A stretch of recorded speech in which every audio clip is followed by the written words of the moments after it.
All right, you were just hired as a head coach of a program. You are going in and you're cleaning slate. You remove the coaches, you're bringing in your own coaches, but the AD tells you, hey, you need to meet with the support staff before you make decisions. So you go into this room, there's about 40 support staff members. You've got all these people looking at you, and you're telling people to introduce themselves and the role that they played in the program. And you hear this: hi, I'm Ed Jones. I'm the director of player development here. Now you think to yourself, player development. Either you know it or you don't know it. But you're in a situation where player development is established in the program you're taking over. So what do you do? What do you do when player development is established in the program you're taking over?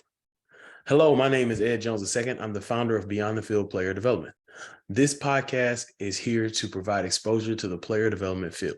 Thank you so much for being here. I value you spending time with me here on this podcast. Today, we end the series, Head Coach's Guide to Player Development. If you haven't listened to part 1, part 2, part 3, and part 4, please go back and listen. But this is part 5, and we're ending the series. Also, get your copy today of the Head Coach's Guide to Player Development. This book details everything we've covered and even more in this series. All right, before we jump back in the show, we have a player development pod testimonial. I want to thank Ariyanna Mason, who says this about the player development pod. The player development pod has helped me understand that this is an area of the sports industry I am passionate about. Let's go. We love hearing passion. Yes, yes. Ariyanna, thank you so much for sharing that. And thank you for listening to the player development pod. I talked about it a little bit in the opener, but there's 3 scenarios that a head coach will encounter in regards to player development. Scenario number 1, they will have to create player development. Scenario number 2, they need to hire player development. And then scenario number 3, they will take over a program where player development is established. And that is what we are talking about today. So that story I gave you in the front is part of my story.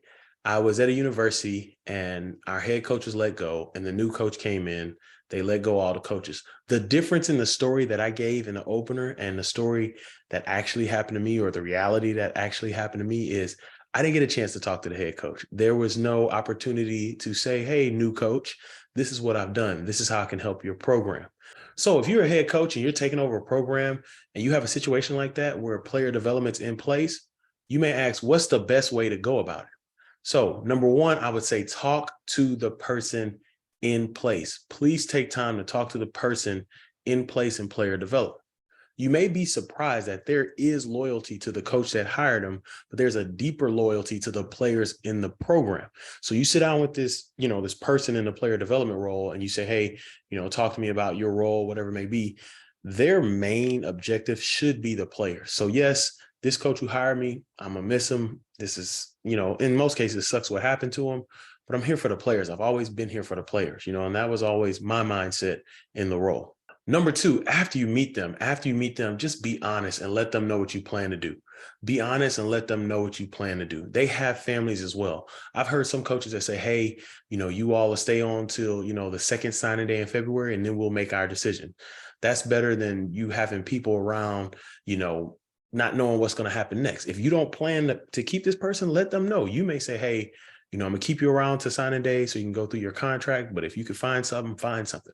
Whatever it is, just be honest. Whatever your plan is, please be honest. This person has a family as well. Number 3, if you keep the person in place, please give them the new expectations and allow them to do the work. So you kept them because you were impressed with either what they've done before, or you were impressed with them as a person. You may know them, the players talk well about them, but you're going to have some new expectations because this is now your program. So let them know what those expectations are and then allow them to work. If you see something, if there's a mistake in your eyes or whatever, bring them in and talk to them or say, hey, I know you do this, but this is what my program, this is what I want this to look like from here on out. You will once again be shocked that this person will help you. This person will work with you. Head coaches, as stated before, this is your program. You're the one who's going to be held accountable to everything that happens in the program. I hope this series has helped you understand player development. I hope it's helped you understand its impact and has better prepared you for the 3 scenarios you will see in regards to player development. If you need any help, I am here to help you. You can reach out and let's make this happen. I want to see you have a successful program, and I want to see you have a successful player development department in your program. That's all for today. It's a quick one.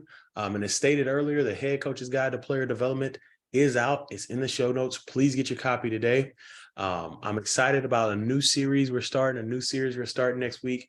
The reasons why I love player development. You can tell I'm passionate about player development if you listen to this podcast, but we're going to start a new series about the reasons why I love player development. Thank you for tuning in and spending your valuable time with me. I really, truly appreciate it. God bless you. Have a great day. Go out and create generational impact.